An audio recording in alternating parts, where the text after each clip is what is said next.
नमस्कार दोस्तों आज मैं बात करने वाला हूँ असम के वर्तमान मुख्यमंत्री हिमंता बिस्वा शर्मा के बारे में। अब दोस्तों उनका नाम भी शर्मा है और उन्होंने एक काम भी ऐसा शर्मा ने जैसा ही किया है।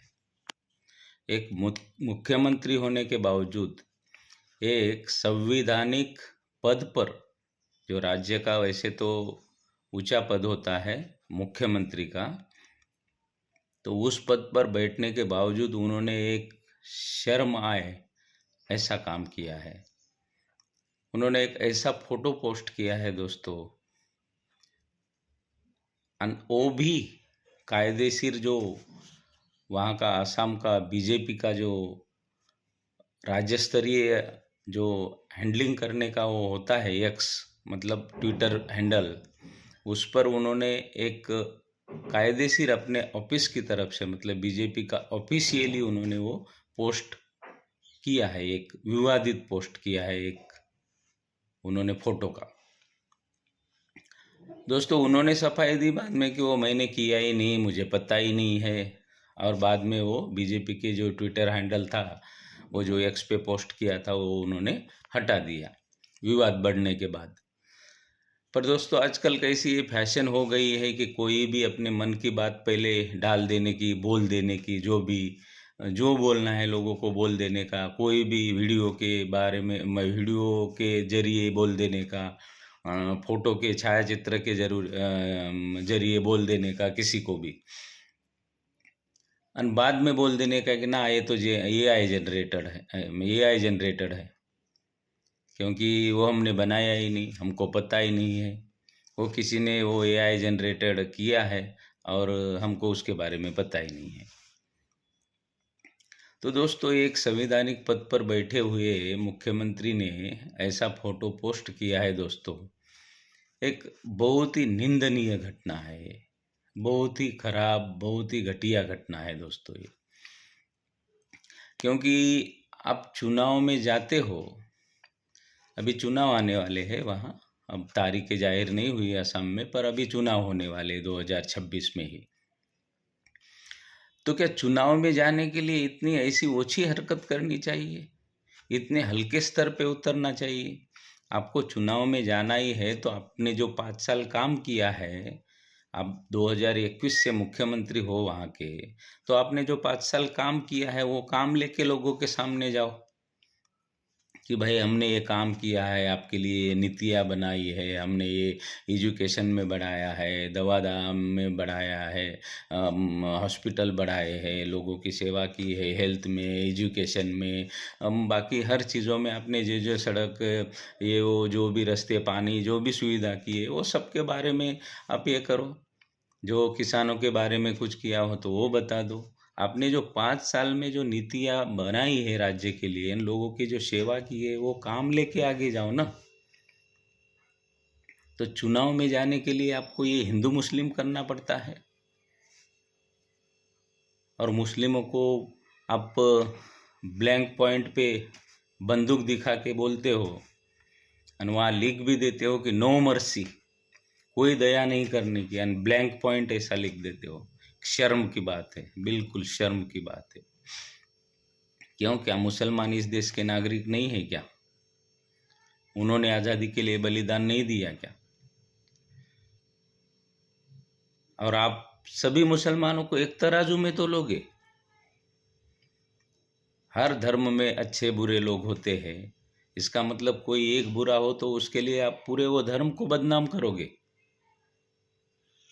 और हिंदुस्तानी मुसलमान तो देख लो कि पूरी दुनिया से अलग है, क्योंकि दुनिया में थोड़ी थोड़ी बात पे प्रोटेस्ट करने लगते हैं, क्या क्या प्रॉब्लम करने लगते हैं, सरकार के खिलाफ कुछ भी प्रोटेस्ट करने लगते हैं थोड़ी थोड़ी बात पे। पर अपने हिंदुस्तान के मुसलमान बहुत अलग है, वो ज़्यादातर हर नीति में सरकार का साथ देते हैं, हर नीति में सरकार के साथ चलते हैं, और आप सभी को एक तराजू में तोलोगे। और ये आतंकवादी से भी बड़ा कृत्य है आपका, देशद्रोही कृत्य तो आपने किया है कि जो बंदूक दिखा के एक मुस्लिम समाज के इंसानों पे आप बंदूक ये कर रहे हो और लिख रहे हो कि ब्लैंक पॉइंट नो मर्सी, मतलब आप क्या संदेश देना चाहते हो? कि मारो, खुलेआम कत्ल करो। हम्म, और हमको तो ये शर्म आती है, मतलब एक विचार करते हैं कि जब कानून ऐसा पास हुआ है एक बार कि कुछ भी ऐसा, अगर कोई भी ऐसा मतलब भड़काऊ भाषण देता है या समाज में द्वेष फैलाने जैसी ऐसी कोई कृत्य करता है, तो सुप्रीम कोर्ट या कोई भी कोर्ट उसका खुद संज्ञान ले और उन पर कार्रवाई करे। तो इतना बड़ा कांड करने के बावजूद कोई कोर्ट या कोई अदालत संज्ञान नहीं लेती, ये बहुत मन को खटकता है, बहुत बुरी बात है। आप बीजेपी के हो, कम से कम अपने जो महान पंतप्रधान है, एक लोकप्रिय जगत में जब पूरे दुनिया में लोकप्रिय पंतप्रधान है माननीय श्री मोदी जी, कम से कम उनका आदर्श तो सामने रखते। उन्होंने देखो, उनकी एक बहन भी उन्होंने मानी हुई है, तो वो भी एक मुस्लिम धर्म से, जो हर साल उनको राखी बांधती है। सगी बहन से भी बढ़कर वो उनसे प्यार करते हैं, मतलब कि वो हर साल वो बिना भूले चुके वो राखी बांधने आ जाती है और बांधती है। और खुद माननीय श्री पंतप्रधान मोदी जी ने स्वीकार किया है कि हम बचपन में हमारे घर खाना आता था वो भी मुस्लिम फैमिली से आता था। तो बोलो, तो कम से कम उनका आदर्श तो सामने रखते। आज तक आपने कभी श्री माननीय मोदी जी के मुंह से ऐसा सुना है कभी कि हिंदू मुस्लिम करते हुए क्या मुस्लिमों के प्रति नफरत का भाषण आज तक एक भी निकाल के दिखाओ? कभी नहीं उन्होंने किया ऐसा। तो फिर आप उनका आदर्श तो सामने रख सकते हो ना। क्या चुनाव में जीतने के लिए किसी भी हद तक गिरोगे? क्यों आपको ऐसा वो पोस्ट करते हुए कुछ सूझा नहीं, ऐसा दिमाग में आया नहीं कि वो भी एक इंसान है, उनको भी जीने का अधिकार है? सभी धर्मों को, सभी जितने भी भारत में धर्म है, सबको अपने संविधान ने जीने का हक दिया है, सबको बोलने की आज़ादी दी है, सबको समान अधिकार दिए हुए हैं। और आप उनके ऊपर बंदूक तान के क्या संदेश देना चाहते हो? आप एक बार नहीं 5 बार विधानसभा में चुन के आए हो, 2001 से असम में 5 बार आप चुने हुए हो, और वहाँ लोकप्रिय आप थे, तब 5 साल से आपको मुख्यमंत्री बनाया गया है। और आपने 5 साल जो काम किया है वो काम लेके जाओ ना, लोगों के सामने वो काम लेके जाओ और काम के जरिए लोगों को वोट मांगो। पर ऐसी ओछी राजनीति नहीं करनी चाहिए। हमारे गाँव में हम मुसलमानों के साथ व्यवहार करते हैं तो ऐसा लगता ही नहीं है कि ये हिंदू मुस्लिम है, हमको ऐसा घर जैसा ही महसूस होता है। हम जैसे हमारे अपने हिंदू समाज में काका को काका, चाचा को चाचा, दादा को दादा, मामा को मामा बोलते, वैसा ही हम उनको भी बोलते हैं। ये मुझे पता नहीं सिटी में ऐसा कुछ होता होगा नॉर्मल, पर बाकी गाँवों में तो ऐसा पता ही नहीं चलता कि हिंदू क्या मुस्लिम क्या, सब एक परिवार की तरह रहते हैं। और ऐसे बहुत सारे उदाहरण हैं, बहुत सारे हजारों उदाहरण हैं। तो ऐसी राजनीति नहीं करनी चाहिए।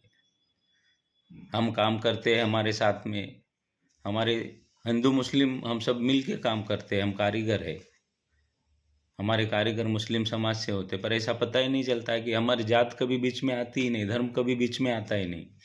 और ऐसा कौन सा धर्म है, कौन से धर्म में बोला है कि ये गलत है, वो ये है? क्योंकि हर धर्म अच्छी शिक्षा देता है। आपके जो पिताजी बोले जाते हैं आरएसएस के, मोहन भागवत जी का आप कुछ सुनते? उन्होंने बोला है कि भाई इस्लाम धर्म भी शांति सिखाता है, पर कुछ लोगों की वजह से शांति दिखती नहीं है।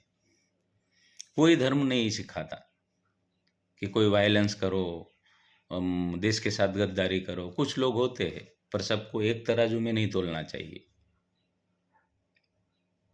बस सबका आदर करना चाहिए, संविधान का आदर करो। आप उनको ऐसा बोल के, उनको ऐसी बंदूक दिखा के आप संविधान का, लोकशाही का गला घोट रहे हो। आपने वो बंदूक किसी धर्म पे नहीं, लोकशाही पे, भारत के संविधान पे तानी है। और जो ये न्याय व्यवस्था है, उन्होंने ये बात संज्ञान में लेनी चाहिए। और जो वरिष्ठ लोग हैं बीजेपी के, वो लोगों ने भी ये बात ध्यान में लेनी चाहिए और उस पर कार्रवाई होनी चाहिए। क्योंकि कोई भी समाज में ऐसी कटुता फैलाए, द्वेष फैलाए, ऐसा चलाना नहीं चाहिए। क्योंकि अपना देश है वो संविधान पे चलता है। संविधान अपनी आत्मा है, जो डॉक्टर बाबा साहेब अम्बेडकर ने लिखा है वो अपना आत्मा है, उस पर चलना चाहिए। तो दोस्तों, बस आज के लिए इतना ही। नमस्कार, जय हिंद।